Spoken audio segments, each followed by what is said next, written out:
फारूकी रहमतुल्लाह अलैह ने अपने मकतूबात इमाम रब्बानी के अंदर लिखा, कहते हैं यकीन तसव्वुर फरमाएं कि फसाद सोहबत मुबतदे ज़्यादा अज फसाद सोहबत काफरस्त। कहते हैं यकीन फरमा लें कि बदअकीदा की सोहबत का असर काफिर की सोहबत से भी ज़्यादा नुकसानदेह है। देखो हज़रत मुजद्दिद अल-फ़सानी रहमतुल्लाह अलैह जो इतने बड़े वली हैं और वो फरमा रहे हैं कि बदअकीदा की जो सोहबत है वो काफिर की सोहबत से भी ज़्यादा नुकसान दे रहा है। किस तरह के काफिर के तो तुम्हें पता होगा कि वो डायरेक्ट इस्लाम का इनकार करता है, और बदअकीदा बंदा जो उसने तो इस्लाम का लिबादा उड़ा होता है, तो लिहाजा वो तुम्हें चकमा दे जाएगा, वो तुम्हें धोखा दे जाएगा।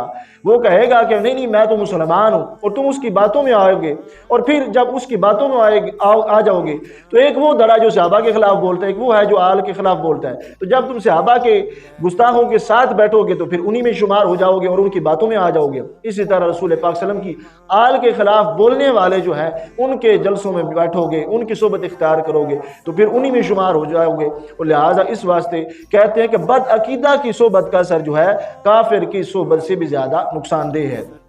आगे कहते हैं वबदतरीन जमी फिरके मुबतदिआन जमाअह अंद। कहते हैं कि फिर सारे फिरके जो हैं वो बदतरीन हैं, यानी आले सुन्नत को छोड़कर उनमें से जो 72 कहते हैं कि उन सब में से जो बदतरीन है वो कौन सा है।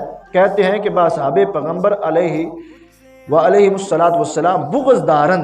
कहते हैं कि फिर उन सब में से जो सबसे बदतरीन फ़िरक़ा है वो है जो सहाबा इकराम रदी अल्लाह तआला अन्हुम से बुग़्ज़ रखने वाला है, सहाबा इकराम रदी अल्लाह तआला अन्हुम को गालियाँ देने वाला है। तो कहते हैं अल्लाह ताला दर कुरान मजीद खुद ईशा रा कुफ़ार मिन आमद।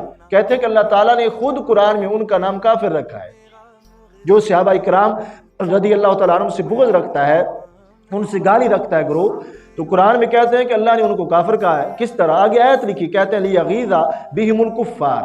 ये आयत लिखी, कहते हैं कुरान व शरीयत रा असहाब तबलीग नमूदान।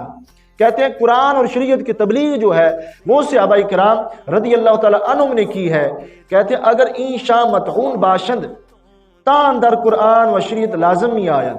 कहते हैं कि अगर उन पर तान की जाए, हजरत अबू बकर सिद्दीक, हजरत उमर फारूक, हजरत उस्मान गनी रदी अल्लाह तआला अन्हुम पर, तो कहते हैं कि फिर कुरान पर जो है तान लाजिम आता है, क्योंकि पहला नंबर पर जो जामे है वो हजरत अबू बकर सिद्दीक रदी अल्लाह तआला अन्हु हैं कुरान जमा करने के लिहाज से, फिर हजरत उमर फारूक, फिर हजरत उस्मान गनी रदी अल्लाह तआला अन्हुम। कहते हैं कि अगर उनसे बुग़्ज़ रखा जाए तो फिर कुरान से वो लोग बुग़्ज़ रखते हैं, जो कुरान से बुग़्ज़ रख रहा है, तो लिहाजा कहते हैं कि वो किस तरह मुसलमान हो सकता है कि कुरान के जब जमा, अब देखो ना, कहते हैं कि कुरान वो किस तरह मोतबर मान सकते हैं कि जब कुरान जिन्होंने जमा किया उनको ही नहीं मोतबर मान रहे और उन पर इतान कर रहे हैं, तो कुरान पर अपना ईमान किस तरह साबित कर सकते हैं। तो इस लिहाज से कहते हैं कि अगर उस्मान मतऊन, आगे कहते हैं कि कुरान जमे हजरत उस्मान अलैहि रिदवान, अगर उस्मान मतऊन कुरान हम मतऊन। कहते हैं कि कुरान जमा हुआ है हजरत उस्मान गनी रदी अल्लाह तआला अन्हु के दौर में, तो जब हजरत उस्मान गनी रदी अल्लाह तआला अन्हु पर तान किया जाएगा तो फिर जाहिर बात है कि कुरान पे आ रहा है। तो कहते हैं कि ऐसे अकीदे से रब्बे जुल जलाल, कहते हैं ऐसे